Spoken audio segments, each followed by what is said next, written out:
Assalamualaikum warahmatullahi wabarakatuh. Alhamdulillahilladzi qad wafaqa lil ilmi khaira khalqihi walituqa hatta nahat qulubuhum lin nahwihi famin azimi sya'nihi lam tahwihi amma ba'du. Kepada yang terhormat Bapak Haji Iwan MAG selaku dosen pengampu mata kuliah filsafat, dan tak ketinggalan pula teman-teman seperjuangan yang kami banggakan.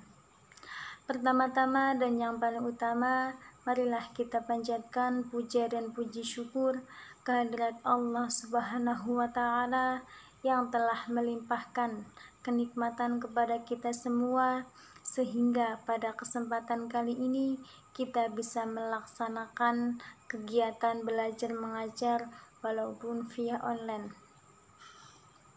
Sholawat ma'assalam tetap tercurah limpahkan kepada junjungan kita Nabiyana Muhammad Sallallahu Alaihi Wasallam yang telah membawa kita dari zaman kegelapan menuju zaman yang terang benderang dengan adanya iman wal ihsan. Sebelumnya kami dari kelompok 6 yang beranggotakan Sekar Ayu Aulia, Dea Khairunisa Fitriyah, dan Abi Maulid Hidayatullah. Di sini kami akan sedikit menjelaskan tentang filsafat rasionalisme. Selanjutnya, kepada pemateri, waktu dan tempat kami persilahkan.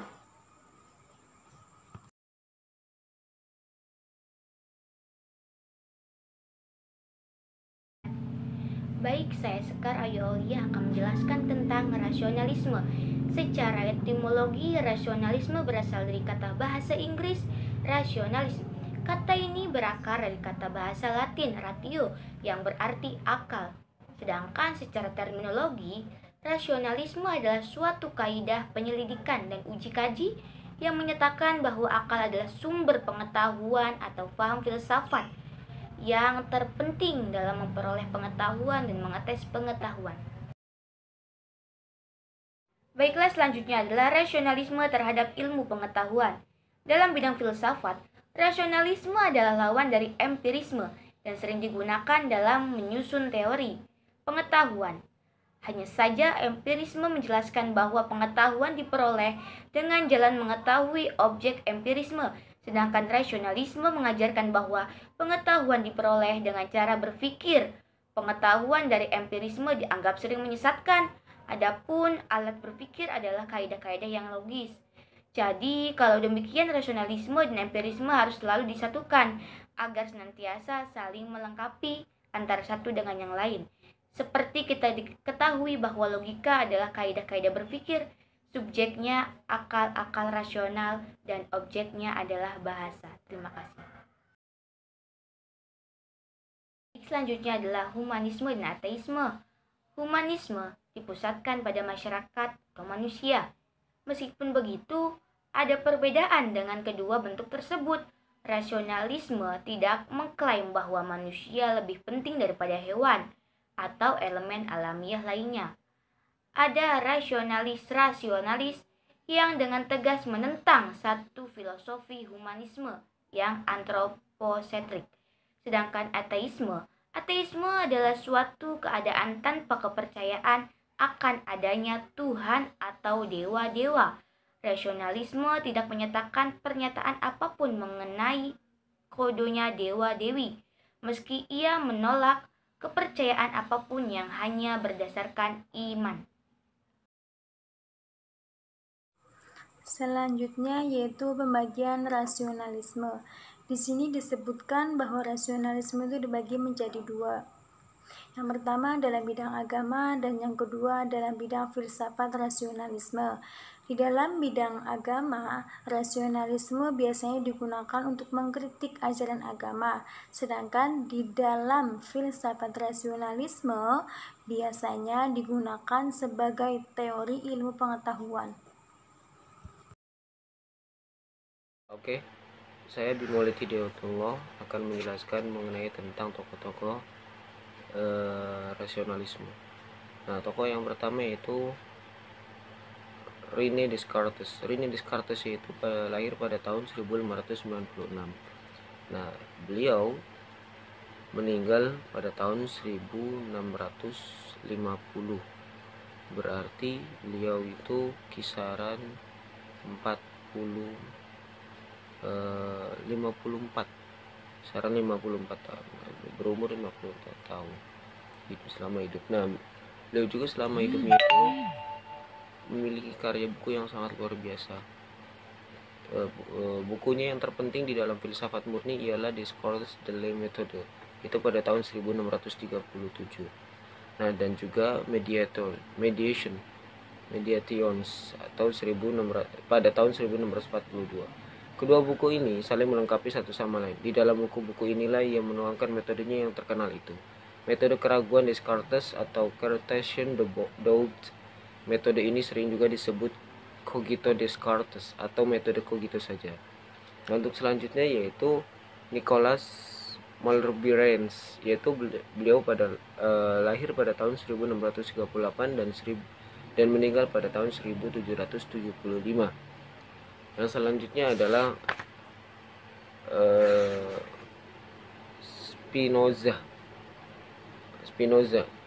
Nah, beliau atau Baruch de Spinoza. Spinoza dilahirkan pada tahun 1632 dan meninggal dunia pada tahun 1677. Nama aslinya adalah Baruch Spinoza. Setelah ia mengucilkan diri dari agama Yahudi, ia mengubah namanya menjadi Benedictus de Spinoza. Ia hidup di pinggiran kota Amsterdam, yaitu di Solomon 1981. Keterangan di buku Solomon. Nah, selanjutnya yaitu adalah Gue Leibniz, yaitu beliau pada lahir 1646 dan meninggal pada 1746.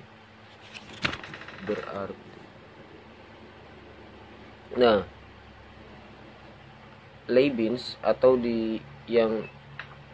GW-nya itu adalah Gottfried Wilhelm von Leibniz, lahir pada tahun 1464 dan meninggal pada tahun 1716. Dia filosof Jerman, matematikawan, fisikawan dan sejarawan. Lama menjadi pegawai pemerintah, menjadi atase, pembantu pejabat tinggi negara. Pusat metafisikanya adalah ide tentang substansi yang dikembangkan dalam konsep mona. Nah, untuk selanjutnya yaitu ada Christine Wolff. Christine Wolff itu lahir pada tahun 1679 dan meninggal pada 1754. Mungkin cukup sekian. Nah, untuk sejarah pengembangan rasionalisme tersendiri yaitu adalah perintis awal aliran rasionalisme ialah Heraclitus. Heraclitus ini yang meyakini akal melebihi panca indera yang sumber ilmu. Panca indera sebagai sumber ilmu. Nah, menurut beliau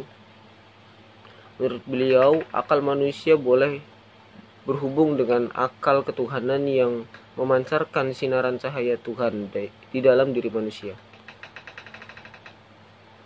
Thales atau yang disebut biasa Aristoteles merupakan rasionalisme dalam filsafatnya. Ini dilanjutkan dengan jelas sekali pada orang-orang sofis dan tokoh-tokoh penentangnya, yaitu seperti Socrates, Plato dan Aristoteles.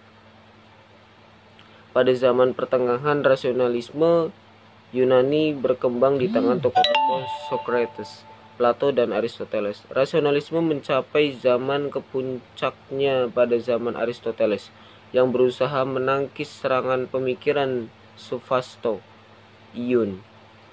Aristoteles telah memperkenalkan rasionalisme dengan kaidah ilmu logika secara sistematik. Dalam karyanya yang terkenal yaitu Organon, kemudian dilanjutkan oleh salah satu tokoh filsuf modern ialah René Descartes. yaitu lahir pada tahun 1596 dan meninggal pada tahun 1650. Belakang munculnya rasionalisme adalah keinginan untuk membebaskan diri dari segala pemikiran tradisional atau yang disebut skolastik. Skolastik adalah kata sifat yang berasal dari kata school yang berarti sekolah. Mungkin cukup sekian dan terima kasih.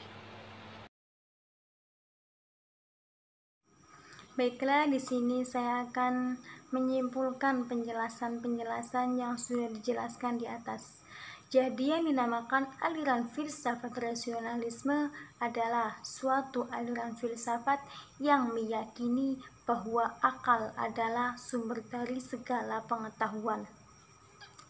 Perkembangan aliran filsafat rasionalisme sekitar abad 17 yang dimana mulai menemukan pemikiran yang dewasa, akal, dan pengalaman.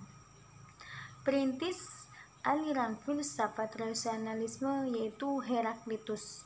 Beliau berpendapat bahwa akal melebihi panca indera dalam segala bidang pengetahuan. Begitu juga dengan Thales. Thales berpendapat bahwa akal manusia bisa berhubung dengan akal ketuhanan, yang mana telah memberikan cahaya ketuhanan kepada diri manusia. Thales juga menggunakan rasionalisme di dalam filsafatnya. Itulah sedikit penjelasan dari kelompok kami. Kurang lebihnya mohon maaf apabila ada kesalahan dalam penyampaian atau kekurangannya mohon dimaafkan, karena kami juga masih proses pembelajaran. Sekian dari kelompok kami. Wassalamualaikum warahmatullahi wabarakatuh.